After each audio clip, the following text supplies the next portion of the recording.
দ্বিতীয় অধ্যায়ের জীবকোষ ও টিস্যু বিষয়বস্তু থেকে আজকের ক্লাসে আমি সাইটোপ্লাজমীয় কোষ অঙ্গাণু, গলজি বস্তু, এন্ডোপ্লাজমিক রেটিকুলাম, কোষ গহ্বর এবং লাইসোসোম নিয়ে আলোচনা করব।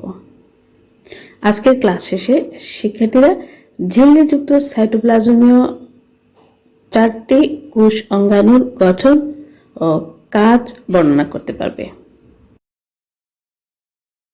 আসসালামু আলাইকুম। অনলাইন ক্লাসে সবাইকে স্বাগতম জানাচ্ছি। আমি রুকসানা আক্তার, সহকারী শিক্ষক, জীববিজ্ঞান B, flowers KGN high school, Moulvibazar. অধ্যায় 2 এর জীবকোষ ও টিস্যু বিষয়বস্তু থেকে আজকে আমি একটি ক্লাস নেব। সুপ্রিয় শিক্ষার্থীরা, আশা করছি সবাই ভালো আছো, সুস্থ আছো। আজকের ক্লাসে আমি ঝিল্লিযুক্ত কোষ অঙ্গাণু সম্পর্কে তোমাদের বোঝানোর চেষ্টা করব, এ সম্পর্কে আলোচনা করব। প্রিয় শিক্ষার্থীরা, আজকের ক্লাসের শিক্ষণফল ঝিল্লিযুক্ত সাইটোপ্লাজমীয় অঙ্গাণুর গঠন ও কাজ সম্পর্কে জানতে পারবে। কোষ অঙ্গাণুগুলো আছে ঝিল্লিযুক্ত, তাদের মধ্যে কয়েকটি কোষ অঙ্গাণু নিয়ে আলোচনা করব। সাইটোপ্লাজমীয় কোষ অঙ্গাণু। প্রথমে এসে আমরা জেনে নিই গলজি বস্তু। গলগি নামক বিজ্ঞানী, স্নায়ুবিজ্ঞানী গলজি বস্তু আবিষ্কার করেন। 1898 সালে গলগি নামক বিজ্ঞানী, একজন স্নায়ুবিজ্ঞানী, এই গলজি বস্তু আবিষ্কার করেন। এর গঠন কিরকম চিত্রের মধ্যে দেখো। থাকে কোথায়? প্রধানত প্রাণী কোষে, তবে উদ্ভিদ কোষও আছে। সাধারণত ক্ষরণকারী কোষেদের পাওয়া যায়, যেমন লালা, মিউকাস এসবে। গলজি বস্তু সিস্টার্নি ও কিছু ভেসিকল নিয়ে গঠিত। এর পর্দায় বিভিন্ন উৎসেচকের পানি বিয়োজন সম্পন্ন হয়। জীবকোষে বিভিন্ন পদার্থ নিঃসৃতকরণের সাথে এর গভীর সম্পর্ক রয়েছে। কিসের সাথে? বিভিন্ন পদার্থ নিঃসৃতকরণের সাথে। জীবকোষে বিভিন্ন পদার্থ নিঃসৃতকরণের সাথে এর নিবিড় সম্পর্ক রয়েছে। হরমোন নিঃসরণেও এর ভূমিকা লক্ষ্য করা যায়। কোনো কোনো বিভাগীয় কাজের সাথে এরা সম্পর্কিত, এবং কখনো এরা প্রোটিন সঞ্চয় করে। অনেক কথা বলেছে, অনেকগুলো কাজ সম্পর্কে আলোচনা করেছি। আশা করছি বুঝতে পেরেছ। আর এই গঠনে আমরা কি বলছি, এটি একটি কি নিয়ে গঠিত বলেছি? সিস্টার্নি এবং ভেসিকল। আর কাজ কি বলেছি? হরমোন নিঃসরণ এবং বিভিন্ন পদার্থ নিঃসৃতকরণের সাথে এর নিবিড় সম্পর্ক রয়েছে। আর কি? প্রোটিন সঞ্চয়। আবার কোন কোন বিপাকীয় কার্যের সাথেও এরা সম্পর্কিত। আশা করছি সুপ্রিয় শিক্ষার্থীরা তোমরা বুঝতে পেরেছ। আমি পড়াচ্ছিলাম তোমাদের কোষীয় অঙ্গাণু, সাইটোপ্লাজমিক কোষীয় অঙ্গাণু। এবার আমি এন্ডোপ্লাজমিক রেটিকুলাম সম্পর্কে আলোচনা করব। এন্ডোপ্লাজমিক রেটিকুলাম সংক্ষেপে আমরা বলি ER। 2 ধরনের হয়, মসৃণ এন্ডোপ্লাজমিক রেটিকুলাম এবং অমসৃণ এন্ডোপ্লাজমিক রেটিকুলাম। অমসৃণের গায়ে রাইবোসোম দানা থাকে। এটা একটা মজার বিষয় যে রাইবোসোম দানার উপস্থিতি এবং অনুপস্থিতির উপর ভিত্তি করে এদেরকে 2 ভাগে ভাগ করা হয়, মসৃণ এবং অমসৃণ। মসৃণ যারা, তাদের গায়ে রাইবোসোম দানা থাকে না। আর যারা অমসৃণ কেন? রাইবোসোম দানা তাদের গায়ে লেগে থাকে বলেই কিছু এন্ডোপ্লাজমিক রেটিকুলামের নাম হলো অমসৃণ এন্ডোপ্লাজমিক রেটিকুলাম। যেহেতু রাইবোসোম লাগানো থাকে, তাই স্বাভাবিকভাবেই এসব এন্ডোপ্লাজমিক রেটিকুলামে প্রোটিন সংশ্লেষণ ঘটে। স্বাভাবিকভাবেই এসব স্থানে প্রোটিন সংশ্লেষণ ঘটে। এন্ডোপ্লাজমিক রেটিকুলাম ব্যবহৃত হয় কোষে উৎপাদিত পদার্থ সমূহের প্রবাহ পথ হিসাবে। কি বলছি? প্রবাহ পথ হিসাবে। কিসের? কোষে উৎপাদিত বিভিন্ন পদার্থের। কোন অঙ্গাণু? এন্ডোপ্লাজমিক রেটিকুলাম প্রবাহ পথ হিসেবে কাজ করে। আবার বলছি, কোষে উৎপাদিত বিভিন্ন পদার্থের প্রবাহ পথ হিসেবে এন্ডোপ্লাজমিক রেটিকুলাম ব্যবহৃত হয়। এরা কখনো কখনো দেখা যায় যে প্লাজমা মেমব্রেনের সাথে লাগানো থাকে, তাই ধারণা করা হয়েছে এক কোষ থেকে অন্য কোষে এবং কোষে উৎপাদিত বিভিন্ন দ্রব্যাদি এর মাধ্যমে চলাচল করে। কেন? কারণ কখনো কখনো দেখা যায় যে এরা প্লাজমা মেমব্রেনের গায়ে যুক্ত থাকে। মাইটোকন্ড্রিয়া, কোষ গহ্বর ইত্যাদি সৃষ্টিতে এন্ডোপ্লাজমিক রেটিকুলামের গুরুত্বপূর্ণ ভূমিকা রয়েছে। মাইটোকন্ড্রিয়া, কোষ গহ্বর কোথায় আছে? উদ্ভিদ কোষ এবং প্রাণী কোষ উভয় কোষেই এন্ডোপ্লাজমিক রেটিকুলাম আছে। কয় ধরনের বলেছি? 2 ধরনের। সংক্ষেপে বলি আমরা ER, মসৃণ। সংক্ষেপে কি বলি? ER। কয় ধরনের আছে? 2 ধরনের, মসৃণ এন্ডোপ্লাজমিক রেটিকুলাম এবং অমসৃণ এন্ডোপ্লাজমিক রেটিকুলাম। মসৃণ যাদের গায়ে রাইবোসোম দানা থাকে না, রাইবোসোম দানা যাদের গায়ে লাগানো থাকে, যুক্ত থাকে, তাদেরকে বলা হয় অমসৃণ এন্ডোপ্লাজমিক রেটিকুলাম। এবার আমি তোমাদের কোষ গহ্বর বোঝানোর চেষ্টা করবো। উদ্ভিদ কোষে সাধারণত আমরা একটা সাইটোপ্লাজমের ভিতরে একটা ফাঁকা গহ্বর দেখি, এটি হলো কোষ গহ্বর। কোষের সাইটোপ্লাজমে যে আপাত ফাঁকা স্থান লক্ষ্য করা যায় তাই হচ্ছে কোষ গহ্বর। কোষ গহ্বর, বড় কোষ গহ্বর হলো উদ্ভিদ কোষের বৈশিষ্ট্য, আর প্রাণী কোষে থাকলেও সেগুলো খুব ছোট ছোটই থাকে। কোষ গহ্বর উদ্ভিদ কোষের অনন্য বৈশিষ্ট্য, বড় কোষ গহ্বর উদ্ভিদ কোষের অনন্য বৈশিষ্ট্য। এর প্রধান কাজ কি? কোষ রস ধারণ করা। কি বলেছি? কোষ রস ধারণ করা হলো কোষ গহ্বরের প্রধান কাজ। আমিষ, শর্করা, চর্বি, বিভিন্ন ধরনের জৈব অ্যাসিড, প্রোটিন ইত্যাদি থাকে কোষ রসের মধ্যে। প্রাণী কোষে কোষ গহ্বর থাকে না, থাকলেও ছোট থাকে। এর কোষ গহ্বরের ভিতরে কি কি পদার্থ থাকে বলছি?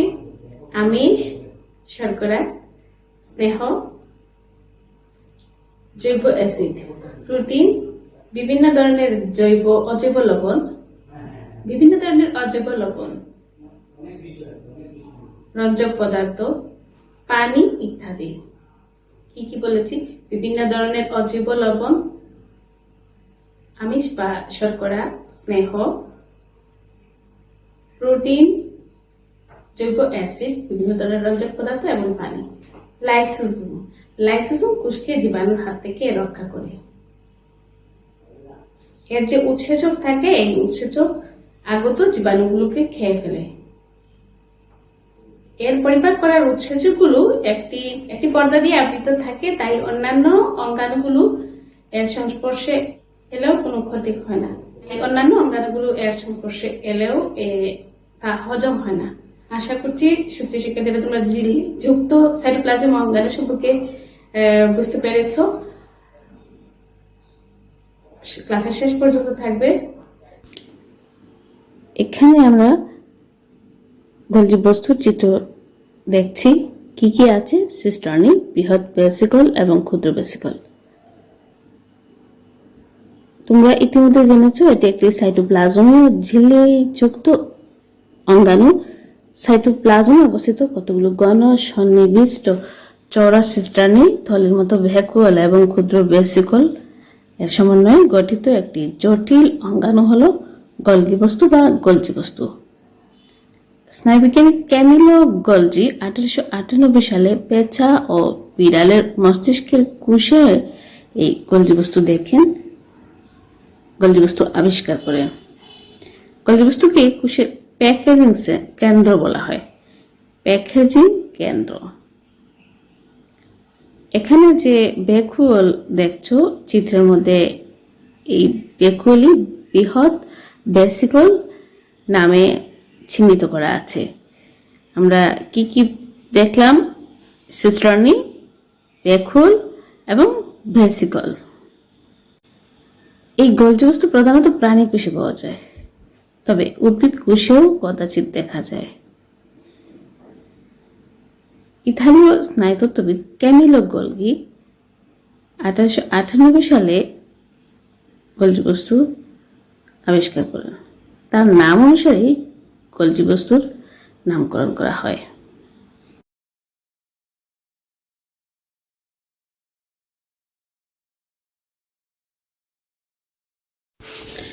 সুপ্রিয় শিক্ষার্থীরা, এবার আমরা জানবো গলজি বস্তুর কাজ। এটি এনজাইম ও হরমোনের নিঃসরণে সহায়তা করে, লিপিড সংশ্লেষণ ও প্রোটিন করণ করে, কোষঝিল্লি নবায়ন ও কোষপ্রাচীর গঠনের মাধ্যমে কোষ বিভাজনে সাহায্য করে, শুক্রাণু গঠন ও বিপাকীয় কাজে সহায়তা করে, মাইটোকন্ড্রিয়াকে এটিপি উৎপাদনে উদ্বুদ্ধ করে, লাইসোজোম তৈরি করে ও কোষস্থ পানি বের করে দেয়, বিভিন্ন পলিস্যাকারাইড সংশ্লেষণ ও পরিবহনে অংশ নেয়। গলজি বস্তুর কাজ ভালোভাবে পড়ে আয়ত্তে আনার চেষ্টা করবে।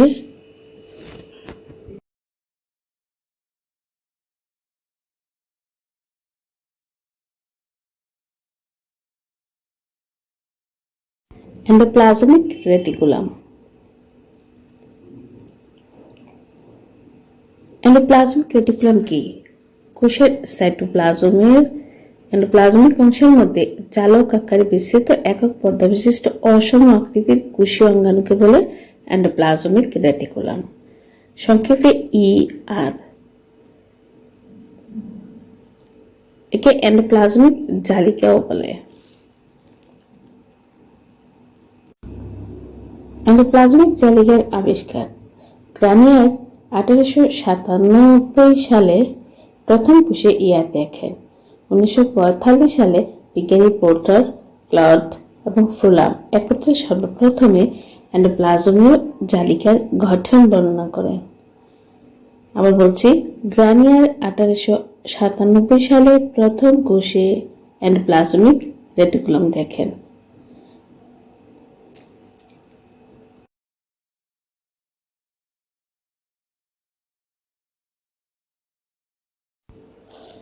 সাইটোপ্লাজমের মধ্যে দুই ধরনের এন্ডোপ্লাজমিক রেটিকুলাম দেখা যায়, মসৃণ ও অমসৃণ এন্ডোপ্লাজমিক রেটিকুলাম। রাইবোজোম দানা এন্ডোপ্লাজমিকের গায়ে লেগে থাকলেই তা অমসৃণ এন্ডোপ্লাজমিক রেটিকুলাম এবং রাইবোজোম দানা না থাকলে মসৃণ এন্ডোপ্লাজমিক রেটিকুলাম। এই চিত্রে একটি উদ্ভিদ কোষ দেখতে পাচ্ছ। এই উদ্ভিদ কোষের ভিতরে একটি আপাত ফাঁকা স্থান দেখা যাচ্ছে। এই ফাঁকা স্থানটি হলো কোষগহ্বর। উদ্ভিদ কোষের অনন্য বৈশিষ্ট্য হলো বৃহৎ কোষগহ্বর। এর প্রধান কাজ কি? কোষরস ধারণ করা। কি আছে? অজৈব লবণ, আমিষ, শর্করা, চর্বিজাতীয় পদার্থ, জৈব অ্যাসিড, রঞ্জক, পানি। প্রাণীকোষে কোষগহ্বর সাধারণত অনুপস্থিত। যদি থাকে তবে সেগুলো আকারে ছোটই হয়। আশা করছি বুঝতে পেরেছ। আমরা এখানে কোষগহ্বর দেখছি উদ্ভিদ কোষের মধ্যে। উদ্ভিদ কোষের বিশেষ বৈশিষ্ট্য হলো বড় কোষগহ্বর। এই চিত্রে লাইসোজোম কণা। এই লাইসোজোম জীবকোষকে জীবাণুর হাত থেকে রক্ষা করে। এর উৎসেচক আগত জীবাণুকে ধ্বংস করে খেয়ে ফেলে, হজম করে ফেলে। এর পরিপাক করার যে উৎসেচকগুলো আছে তা একটি পর্দা দিয়ে আলাদা থাকে, তাই অন্যান্য অঙ্গাণু এর সংস্পর্শে এলেও হজম হয় না। দেহে অক্সিজেনের অভাব হলে বা বিভিন্ন কারণে লাইসোজোমের পর্দা ক্ষতিগ্রস্ত হলে তখন এর আশেপাশের অঙ্গগুলো নষ্ট হয়ে যায়, কখনো কোষটি মারা যায়। আশা করছি আজকে ক্লাসে পুরো মনোযোগ দিয়ে দেখেছো এবং বোঝার চেষ্টা করেছো এবং বুঝেছো। যারা এসএসসি পরীক্ষার্থী আছো তাদের এসএসসি পরীক্ষার সিলেবাসে অধ্যায় 2 আছে, জীবকোষ ও টিস্যু বিষয়বস্তু আছে, তাই এসএসসি পরীক্ষার্থীরাও ক্লাসে দেখবে। ভালো থাকবে, সুস্থ থাকবে, নিরাপদে থাকবে এবং বাইরে বের হলে মাস্ক ব্যবহার করবে। আল্লাহ হাফেজ।